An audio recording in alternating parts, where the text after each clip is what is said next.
మీ ఎలాంటి వ్యాపార ప్రకటనలకైనా వెంటనే మా ఛానల్ సంప్రదించండి. అందరికీ నమస్కారం. నేను శిరీష. ఈరోజు మనతో పాటు ఉన్నారు ప్రముఖ ఆధ్యాత్మికవేత్త, జ్యోతిష్య పండితులు శేషగిరిరావు గారు. గురుగారితో మాట్లాడదాం. గురుగారు నమస్తే అమ్మా. గురుగారు, మనం ఇప్పుడు నక్షత్రాల సిరీస్ చేస్తున్నాం కాబట్టి ముఖ్యంగా భరణి నక్షత్రం వాళ్ళకి ఎలా ఉండబోతుంది, వాళ్ళకి ఎలాంటి లక్షణాలు ఉంటాయంటారు? తప్పకుండా భరణి నక్షత్రం అనేది కొద్దిగా విలక్షణమైన నక్షత్రం ఒకటి. తర్వాత మనకి వాడుక భాషలో కూడా అది ఎంతవరకు నిజమో లేదు అబద్ధం అనేది పక్కన పెడితే ఒక మంచి పొగడ్త భరణి నక్షత్రానికి ఉంది. ఏంటది? భరణి నక్షత్రం వాళ్ళు ధరణి వెళ్తారు అని చెప్పి. సో అలా ధరణి వెళ్ళిన వాళ్ళు కూడా ఉన్నారు మామూలుగా అయితే కనుక. కానీ ఎక్కువ శాతం అయితే కనుక పర్వాలేదు, అంటే వాళ్ళ సంపదలు నిలుపుకుంటారా నిలుపుకోరా అనేది పక్కన పెడితే ఈ భరణి నక్షత్రం వాళ్ళు ఒక వెలుగుతారు ఏదైనా సరే ఒక సమయంలో. తర్వాత మనకి ఇక్కడ ఏదైతే మ్యాచ్ రాశిలో అశ్విని నక్షత్రం, భరణి, కృత్తిక అనేవి 3 నక్షత్రాలు ఉంటాయి. ఇందులో కొద్దిగా ఎక్కువ కోపం అనేది భరణి నక్షత్రానికి చెప్పచ్చు. సో ఊరికే కోపం రావటం అనేది, ఆ కోపం వచ్చినప్పుడు అదుపులు కొద్దిగా ఎక్కువ ప్రదర్శించడం. అంటే అశ్వినికి కూడా కోపం ఉండొచ్చు, కృత్తికకి కోపం ఉండొచ్చు. కానీ ఒక్కోసారి ఈ కోపంలో ఒక వస్తువు విసరాలన్నా, కొంతమందికి ఒక దురలవాటు ఉంది, ఆ చేతిలో ఆ టైంలో ఏది ఉంటే అది విసిరి కొడుతూ ఉంటారు. సో అలాంటిది ఏదైనా సరే దుర్లక్షణం ఏదైనా ఉంటే కనుక ఒక్కొక్కసారి ఈ భరణి నక్షత్రానికి ఉండే అవకాశాలు ఉంటాయి. కానీ మామూలుగా ఎంత కోపం ఉంటుందో సాధారణంగా భరణి నక్షత్రం వాళ్ళకి హెల్పింగ్ నేచర్ కూడా అలానే ఉంటుంది. సో 10 మందితో తొందరగా కలిసిపోవటం. సో ఎవరితోనే సరే అటు పెద్దవాళ్ళు అయితే పెద్దవాళ్ళతో బాగానే కలవటం, వాళ్ళు చిన్నపిల్లలతో కూడా అదే రీతిలో కలవటం. అంటే వాళ్ళ వయసుతో సంబంధం లేకుండా ఎవరితో ఎలా కలవాలన్నా కూడా ఈజీగా కలిసిపోగలిగే సామర్థ్యం అనేది భరణి నక్షత్రానికి ఉంటుంది. సో అందుకని భరణి నక్షత్రం అనేది ఏంటంటే ఏదైనా సరే పబ్లిక్ అట్రాక్షన్ అనేది కూడా వాళ్ళతో పోలిస్తే వీళ్ళకి కొద్దిగా ఎక్కువ. అంటే ముందు నక్షత్రం అశ్వినితో పోలిస్తే వీళ్ళకి కొద్దిగా పబ్లిక్ అట్రాక్షన్ అనేది కూడా కొంత ఎక్కువ ఉండటం అనేది ఉంటుంది. పైగా 10 మందితో కలిసి పనిచేయగల సామర్థ్యం కూడా వీళ్ళకి ఎక్కువగా ఉండటం అనేది ఉంటుంది. అది అశ్విని నక్షత్రం మంచి లక్షణం. బట్ చెడు లక్షణం ఏదైనా ఉంటే కనుక ఆ కోపాన్ని కొద్దిగా తగ్గించుకోవటం ఇంకొద్దిగా. ఈ నక్షత్రం ఉన్న విద్యార్థులు ఎలా ఉంటారంటారు గురు? తప్పకుండా మంచి విద్యార్థులందరూ కూడా భరణి నక్షత్రంకి వచ్చేప్పటికి ఏంటంటే బాగా ఎటొచ్చి భరణి నక్షత్రం చివరి పాదంలో ఉన్నారనుకోండి, మంచి దశ అనేది అయిపోతుంది, శుక్రమాస దశ అనేది. సో తర్వాత వచ్చేప్పటికి ఏంటంటే అటు రవి దశ 6 ఏళ్ళు, తర్వాత చంద్రమాస దశ 10 ఏళ్ళు 16 ఏళ్ళు, తర్వాత వచ్చేప్పటికి 7 ఏళ్ళు కుజ దశ, 23 ఏళ్ళు కొద్దిగా ఇబ్బంది చదువుల్లో. ఇది భరణి నక్షత్రం లాస్ట్ అంటే 4వ పాదంలో పుట్టి ఇంచుమించు ఆ 4వ పాదం కూడా అయిపోతే ఇంకా కృత్తిక నక్షత్రానికి దగ్గరగా వచ్చింది అనుకోండి, అలాంటి వాళ్ళకి చదువు మటుకు కొంతవరకు బ్రేక్ పడుతుంది. సో ఎందుకంటే నిలకడగా ఆలోచించలేకపోవటం, ఒకసారి ఉన్న ఆలోచనలు మరొకసారి లేకపోవటం, ఆ రకంగా ఉంటుంది. కానీ మంచిగా భరణి నక్షత్రం 1వ పాదం అయితే మాత్రం ఏమవుతుందంటే కనుక సాధారణంగా వీళ్ళు కూడా మెడికల్కి సంబంధించిన దాంట్లో బాగా రాణించడానికి ఉంటుంది. తర్వాత పైలట్లు అలా అవ్వాలంటే కనుక ఆ రకంగా కూడా రాణించడానికి ఉంటుంది. తర్వాత మళ్ళీ రైల్వేకి వెళ్తే కనుక ఈ లోకో పైలట్ అంటారు. సో అంటే నడిపేవాళ్ళు. సో అలాంటి వాళ్ళు అంటే పైలట్స్ ఎవరైనా సరే ఆ వాహన చోదకులు.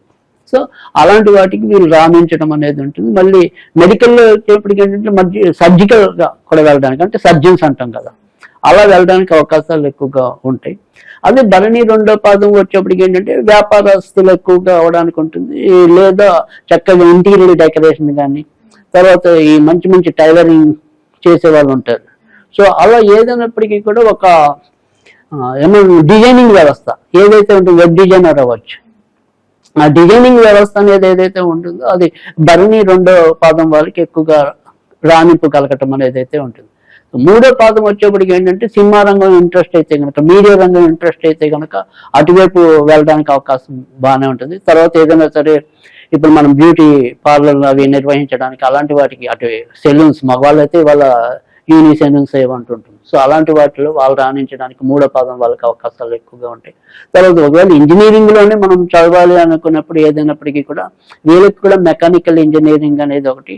తర్వాత వచ్చేప్పటికి ఏంటంటే ఎలక్ట్రానిక్ అండ్ కమ్యూనికేషన్స్, ఈసీ అంటే ఎలక్ట్రానిక్ అండ్ కమ్యూనికేషన్, అలాంటి దాంట్లో అయితే కనుక వీళ్ళు ఎక్కువగా రాణించడానికి అయితే ఉంటుంది. ఎటొచ్చి 4వ పాదం వచ్చేప్పటికి ఏంటంటే మనం ఇందాక చెప్పుకున్నాం, ఏదైనా సరే కొద్దిగా ఇబ్బంది 4వ పాదం వల్ల ఒక్కోసారి చదువులో కొద్దిగా జాగ్రత్త తీసుకోకపోతే పాడడానికి అయితే అవకాశం ఉంటుంది, ఇబ్బంది.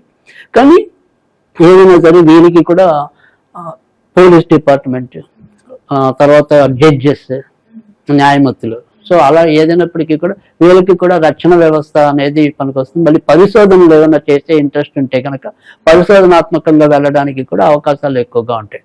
సో ఓవరాల్గా సరే 4 పాదాలకి ఎలా విభజించి మనం చెప్పాం. అలా కాకుండా మొత్తం మీద ఓవరాల్గా కనుక ఏది బెటరు చదువుల్లో అనుకుంటే కనుక ఇంజనీరింగ్ వైపే వెళ్దాము అనుకుంటే కనుక మనం ఇందాక చెప్పుకున్నాం ఎలక్ట్రానిక్ అండ్ కమ్యూనికేషన్స్ అనేది. తర్వాత మెడికల్ వైపే వెళ్దాం అనుకుంటే కనుక ఓన్లీ జనరల్ ఫిజిషియన్ గా ఆగిపోకుండా ఖచ్చితంగా ఏదైనా సరే సర్జికల్ గా వెళ్తాం, అంటే సర్జన్స్ అంటాం కదా, ఆ రకంగా వెళ్ళినట్టయితే కనుక ఇంకా ఎక్కువ లాభం ఉండటం అనేది అయితే జరుగుతుంది.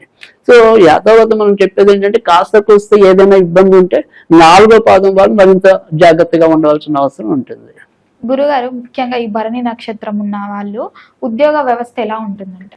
సో ఉద్యోగంలో భరణి నక్షత్రం అనేది ఇందాక మనం చెప్పుకున్నాం, సాధారణంగా హెల్పింగ్ నేచర్ అవన్నీ కూడా ఎక్కువ ఉంటాయి అనుకున్నాం. కాబట్టి సాధారణంగా వీళ్ళు ఏంటంటే పబ్లిక్ తో ఉండే జాబ్స్ ముడిపడి ఉండేవి, అంటే కొద్దిగా బిహైండ్ ద స్క్రీన్ కాకుండా ఆన్ ద స్క్రీన్ పనిచేసే ఉద్యోగం. అంటే ఇప్పుడు మనం ఏమంటాం, అదే గవర్నమెంట్ లో అయితే కనుక మున్సిపాలిటీ, సో తర్వాత మరి ప్రభుత్వ రంగంలో ప్రభుత్వ వైద్యులు, అంటే పబ్లిక్ తో అప్రోచ్ ఏవైతే ఉంటాయో అలాంటివి అయితే కనుక ఇంకా మరింత మంచి జరగటం అనేది ఉంటుంది.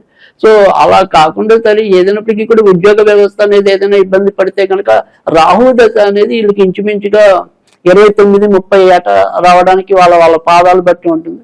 సో ఏదైనప్పటికీ కూడా వీళ్ళకి కూడా ఇంచుమించుగా 36 నుంచి 54 మధ్య కొద్దిగా ట్రబుల్స్ ఎక్కువ వచ్చే అవకాశం ఉంటుంది, లేదా అప్పుడే కొద్దిగా అనారోగ్యాలు అలాంటివి కూడా రావడానికి అవకాశం ఉంటుంది.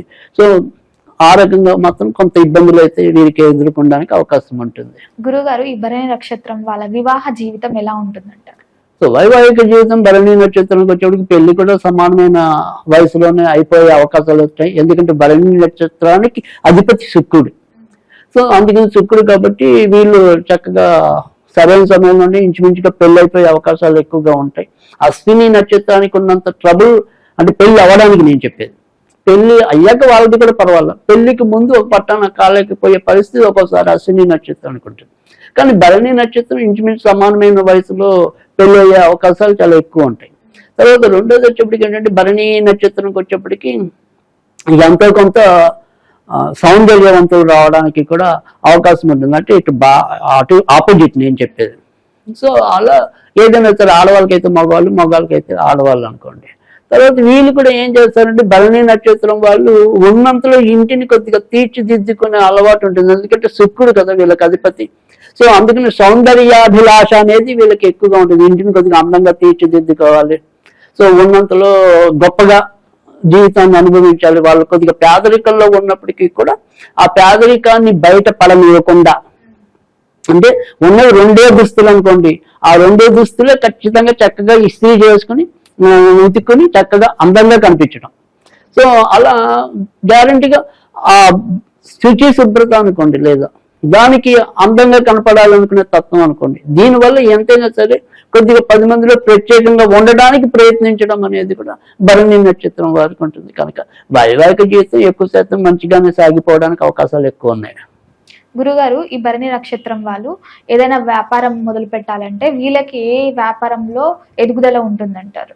తప్పకుండా భరణి నక్షత్రానికి వచ్చేప్పటికి ఏంటంటే ఏదైనప్పటికీ కూడా ఆడవాళ్ళకి ఉపయుక్తంగా ఉండే వ్యాపారాలన్నీ కూడా చేసుకోవచ్చు. అంటే కాస్మెటిక్స్ అనుకోండి, బ్యూటీ పార్లర్ అనుకోండి, టైలర్ షాప్స్, ఫ్యాన్సీ షాపులు అనుకోండి, అంటే గాజులు ఇలాంటివి ఉంటాయి కదా, బ్యాంగిల్స్ ఇవి. తర్వాత ఏదైతే మరి భరణి నక్షత్రం మళ్ళీ పెద్ద పెద్ద ఇన్వెస్ట్మెంట్లు చేయగలిగితే కనుక జ్యువెలర్ షాపులన్నీ కూడా బాగుంటాయి, బంగారాన్ని అమ్మటం అలాంటివి, సో నగలకి సంబంధించినవి. సో అలాంటివి మళ్ళీ సరే అంత మనం పెట్టుబడులు అనుకుంటే ఆర్టిఫిషియల్ జ్యువెలరీ అనేది ఉంటుంది కదా. సో బంగారులో చిలకలపూడి రోల్డ్ గోల్డ్ చాలా ఫేమస్, 1 గ్రామ్ గోల్డ్. సో ఇప్పుడు వీళ్ళు 1 గ్రామ్ గోల్డ్ అంటాం, కానీ చాలా ఏళ్ళ కిందట అదే మచిలీపట్నమే దానికి బాగా పేరు రోల్డ్ గోల్డ్. అంటే అసలు అక్కడి నుంచే మనకి ఇక్కడి నుంచి అప్పుడు వీళ్ళు అన్ని చోట్లకి వాళ్ళే ఉత్పత్తి చేసేవారు, అంటే మనకి మార్కెటింగ్. ఇప్పుడంటే అందరూ ఏమంటారు అన్ని రాష్ట్రాల వాళ్ళు కూడా ఇలా 1 గ్రామ్ గోల్డ్ అనేది ఒకటి చేసి అమ్మటం అనేది జరిగింది. అది కొద్దిగా అందుకే వెనకబడిపోయింది. ఒకప్పుడైతే మచిలీపట్నం రోల్డ్ గోల్డ్ అంటే చాలా పేరు ఉండేది. సరే ఏదైనప్పటికీ అలా ఆర్టిఫిషియల్ గా వచ్చే జ్యువెలరీ ఏదైతే ఉంటుందో అలాంటిదంతా కూడా చాలా మంచిగా ఉండటం అనేది అయితే ఉంటుంది.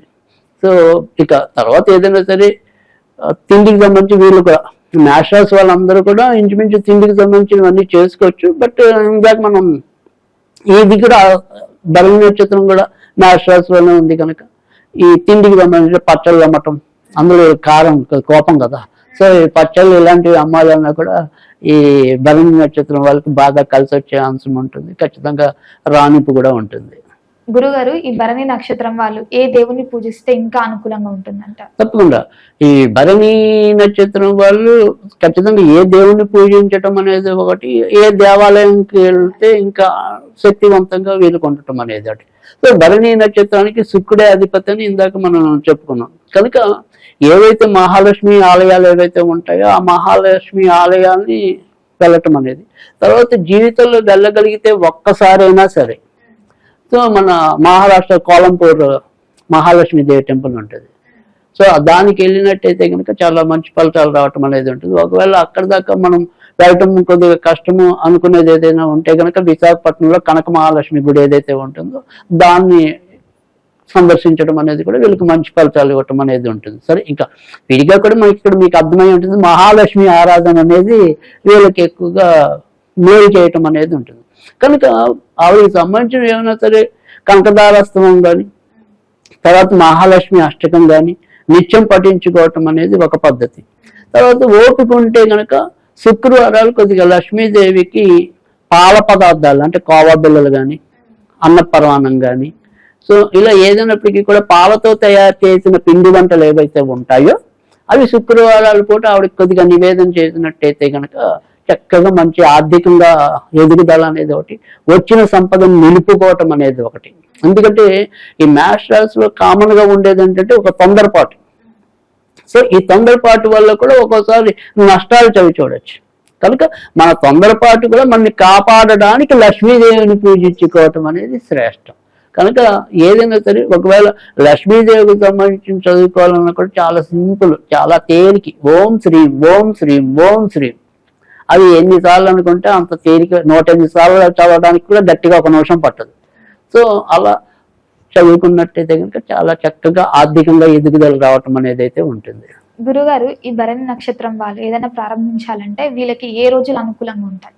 తప్పకుండా భరణి నక్షత్రం వారికి వచ్చేప్పటికి ఏంటంటే ఏదైనప్పటికీ కూడా బుధ శుక్ర గురువారాలు మంచిది. తర్వాత కొద్దిగా లేట్ అయినా పర్వాలేదు కానీ ఫలితం రావాలి అనుకున్నప్పుడు శనివారం మంచిది. అంటే కొన్ని మనం పెట్టుబడి దీర్ఘకాలిక పెట్టుబడి పెడతాం, అది ఆ దీర్ఘకాలిక పెట్టుబడి పెట్టినప్పుడు అదే రోజు లాభాలని ఏమి ఉండదు, కొద్దిగా లేట్ అయినా మనకి లాభం రావటం అనేది ప్రాధాన్యం. సో అలాంటిది ఏదైనా ఒక ప్రత్యేక విధానం ఉన్నప్పుడు మాత్రం శనివారం చేసినా కూడా వీళ్ళకి కలిసి వస్తుంది.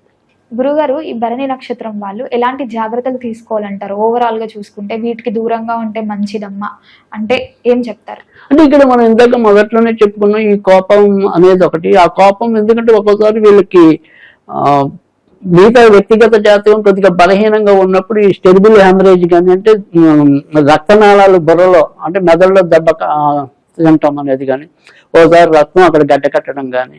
సో అందుకని భరణి నక్షత్రం మనం గండ నక్షత్రం అని కూడా ఉంటుంది. వీళ్ళకి ఒక్కోసారి చిన్నప్పుడు కూడా గండాలు ఉంటాయి భరణి నక్షత్రం వాళ్ళకి. సో అందుకని భరణి నక్షత్రానికి ఏంటంటే ఏదైనా సరే ఈ రక్తానికి సంబంధించిన ఇబ్బందులు ఉంటాయి, రక్తపోటు. అందుకే వీళ్ళకి కోపం ఎక్కువ కాబట్టి ఐబీపీ కానీ లో బీపీ కానీ ఏదో ఒక బీపీ అయితే ఉంటుంది. సో అందుకు సాధ్యమైనంత వరకు కూడా కోపం అనేది, కోపానికి ఏంటంటే విచక్షణ అనేది ఉండదు ఒక్కోసారి వీళ్ళకి. సో దాన్ని కొద్దిగా పరిసరాలు మనుషుల్ని గుర్తించుకొని కొంత కోపతాపాలు తగ్గించుకోవడం, లేదా అవకాశం ఉంటే ఏదైనా సరే అది మనకి తగ్గట్లేదు అనుకుంటే ఎంతో కొంత ధ్యానం చేసుకోవటం అనేది చాలా అవసరం వీళ్ళకి. గురుగారు, మొత్తం మీద భరణి నక్షత్రం వాళ్ళు ఎలాంటి జాగ్రత్తలు తీసుకోవాలో తెలియజేసినందుకు ధన్యవాదాలు. అవసరం.